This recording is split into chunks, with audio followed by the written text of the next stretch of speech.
Fala gremista, tudo bem? Sejam bem-vindos a mais um conteúdo aqui no canal. Muitas informações do meio da tarde para a noite desta sexta-feira. Eu não sei nem direito por onde começar.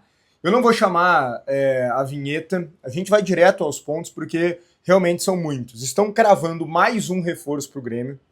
A gente precisa falar sobre um anúncio que foi feito de chegada. A gente precisa falar sobre saídas que estão sendo confirmadas. A gente precisa falar sobre a lista dos jogadores que se reapresentou para iniciar os trabalhos com o técnico Luiz Castro.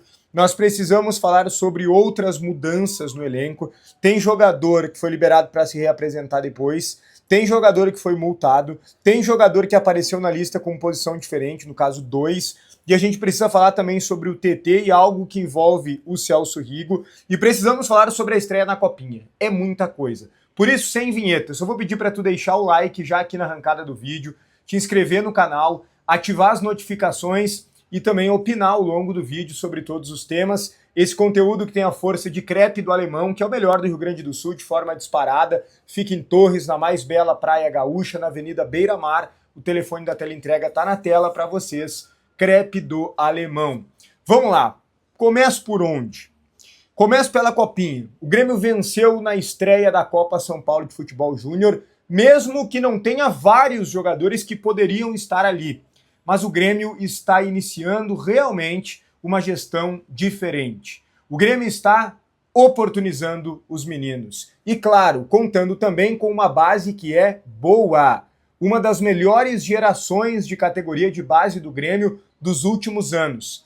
O Grêmio iniciou vencendo, fez 2-0 logo no início do jogo, depois ampliou ainda mais a vantagem. Vitória que é importante na Copinha, legal da gente acompanhar. Teve transmissão da Cazé TV e teve um lance de expulsão do centroavante do Grêmio, que ele perdeu a cabeça, ele precisa ser corrigido, mas eu não achei que tenha sido para expulsão. Achei que o Grêmio foi prejudicado, vocês se não viram ainda nas redes sociais, certamente vão ver, tá lá no Instagram da Cazé TV. Bom, vamos lá. O TT. O TT está perto do Grêmio, trouxemos isso no vídeo anterior, quanto a isso não tem muitas atualizações, apenas uma que é importante. O Celso Rigo, na verdade, não precisará ajudar o Grêmio. A gente havia trazido aqui que estava sendo alinhada a vinda do TT com uma ajuda do Celso Rigo. Deixei bem claro que não seria o pagamento total por parte do investidor. Seria uma diferença, ele meio que inteirá o valor para o Grêmio, mas não vai precisar. O próprio Celso Rigo está fazendo questão de confirmar isso. Não terá ajuda do investidor, nem deste, nem de outros investidores. O Grêmio, com seus próprios recursos, está muito perto de viabilizar por completo a contratação do TT. Negócio avançado, porém não fechado. Não está apenas por detalhes. É importante dizer, Bruno, são detalhes burocráticos apenas? É questão de tempo? Não exatamente. O negócio ainda precisa avançar algumas casas. Mesmo que sejam casas finais, ele precisa ainda avançar mais. Alguns obstáculos, digamos assim, precisam ser superados. Mas há um otimismo muito grande que esse negócio será finalizado de forma positiva muito em breve para que o TT seja jogador do Grêmio, um pedido expresso do técnico Luiz Castro, um desejo do jogador, um desejo da direção, valendo muito tudo que o jogador está fazendo para jogar do Grêmio, junto do seu empresário, a tendência é que tudo dê certo e o TT seja confirmado como reforço tricolor. Olha só, o Grêmio se reapresentou. Eu vou trazer a lista completa, mas antes eu preciso trazer alguns destaques desta lista, né, que a gente vai apresentar aqui separadamente por posições para que fique mais fácil da gente entender. Lucas Esteves e Gemerson, dois jogadores que tiveram as suas saídas confirmadas pelo Grêmio, tá bem? Pessoas do Grêmio confirmam a saída desses dois jogadores. Eles não se reapresentaram com o elenco na tarde desta sexta-feira. Foram comunicados para se reapresentar no dia 12, mas talvez nem precisem, porque as saídas estão acontecendo. O Gemerson é uma rescisão contratual que o Grêmio está negociando com ele e com o seu agente, e uma negociação de rescisão contratual que está muito avançada, muito bem encaminhada. O Lucas Esteves, confesso para vocês, eu não sei se o Grêmio está negociando ele com outro clube ou se o Grêmio está rescindindo o contrato. Há alguns dias tinham me dito que o Grêmio estava encaminhando a ida do Lucas Esteves para outro clube e que o Grêmio conseguiria algum dinheiro ainda com essa transferência. Seria importante porque o Grêmio investiu lá no início do ano passado para contratar ele junto ao Vitória, pagando na época a multa rescisória, deu todo um imbróglio, o presidente reclamou, etc., mas o Grêmio levou. Acho, repito para vocês, que o Grêmio acerta, o Marlon é muito melhor do que ele, tanto é que foi titular, e acho que o Caio Paulista também é melhor do que o Lucas Esteves. E ele também chegou a manifestar em algum momento o desejo de jogar mais, então, pelo que me disseram, até mesmo o próprio jogador vê com bons olhos deixar o Grêmio nesse momento. Então, Gemerson e Lucas Esteves não se representaram por esses motivos que acabei de citar. Mas não só eles. O goleiro Jorge, confesso ainda não saber exatamente o detalhamento, mas é um jogador que também não deve permanecer no Grêmio, também não se representou. O João Lucas já foi emprestado para o Remo, também não estava na lista. O Ronald foi para o Fortaleza, também não estava na lista. O Camilo para Chapecoense também não estava na lista. Quem também não estava era o Vilhaçante, mas esse foi liberado para se reapresentar no dia 5. Segunda-feira o Vilhaçante se reapresenta. Ele precisou de mais alguns dias e ele não poderia treinar normalmente porque ele está em recuperação da lesão grave que teve no joelho em meados de 2025. O Carbajo também não se representou, mas esse era aguardado.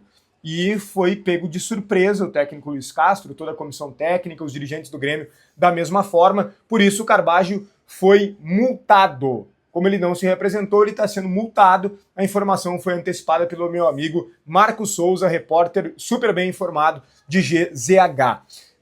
O que me chamou a atenção aqui, curiosamente, é que apareceram nessa lista, né, que estava ali separado por posições, já vou trazer ela completinha para vocês, o Noriega e o Edenilson estavam como volantes. E essa é uma alteração em relação ao ano passado, que talvez diga respeito ao que o treinador está sinalizando. No ano passado, o Noriega, obviamente, foi contratado como um volante, mas logo passou a ser utilizado como zagueiro e com atuações impecáveis. O Edenilson era utilizado pelo Mano como meia, embora seja volante de origem. A gente acompanhou aí praticamente toda a carreira do Edenilson. Mas agora estão colocados como volantes. O Noriega talvez seja o companheiro do Arthur, até mesmo para iniciar o ano. E aí a gente vai ver quem vai ser o zagueiro pela direita, né? Balbuena não tem exatamente as características de velocidade, né? Principalmente que o Luiz Castro quer. Então talvez ele dê uma oportunidade para o Gustavo Martins, lembrando que ele pediu um zagueiro de velocidade para o lado direito, mas o Grêmio só vai contratar se surgir um negócio de ocasião. É assim que a direção trata o tema. Beleza? Vamos à lista então, antes de falar do anúncio de chegada. E, aliás, falar antes do anúncio de chegada, porque ele vai estar na lista, né? É o Caio Paulista. O Caio Paulista foi anunciado oficialmente, né? O Grêmio colocou nas redes sociais, no site também, a chegada do Caio Paulista, novo lateral esquerdo, polivalente, né? O Grêmio destaca isso também, pode jogar em outras posições. Chega do Palmeiras por empréstimo, contrato até o final deste ano, com opção de compra. O Grêmio não divulgou o valor, mas lá no final do ano, se o Grêmio quiser, o Grêmio paga um valor pré-estipulado para ficar em definitivo com o Caio Paulista. Vai depender das atuações dele ao longo do ano. Antes de falar sobre essa questão do cavar mais um reforço no Grêmio, a gente vai trazer a lista completa aqui dos jogadores que se reapresentaram para o início dessa pré-temporada, né? E logo tem o início do Campeonato Gaúcho, logo tem o início também do Campeonato Brasileiro, só depois Copa do Brasil e Sul-Americana.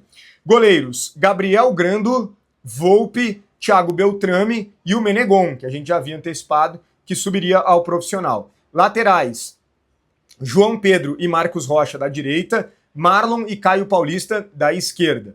Zagueiros: Balbuena, Gustavo Martins, Walter Kahneman, Luiz Eduardo, que assim como o Menegon subiu ao profissional, Rodrigo Eli, que está recuperado de lesão, ou muito perto disso, Vieri e Wagner Leonardo.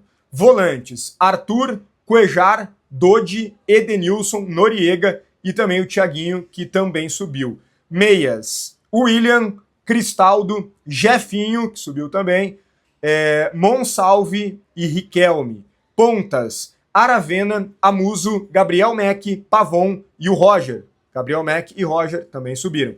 E os centroavantes: 3, Carlos Vinícius, André Henrique e o Bright White. Esse é o elenco do técnico Luiz Castro. Confesso antes do vídeo não ter somado quantos jogadores. Vou fazer rapidamente aqui. 1, 2, 3, 4, 5, 6, 7, 8, 9, 10, 11, 12, 13, 14, 15, 16, 17, 18, 19, 20, 21, 22, 23, 24, 25, 26, 27, 28, 29, 30, 31, 32, 33, 34 atletas. O Grêmio ainda precisaria aí de umas 4 saídas e talvez um pouco mais pelas chegadas, né? Mas vamos lá, aqui rapidinho.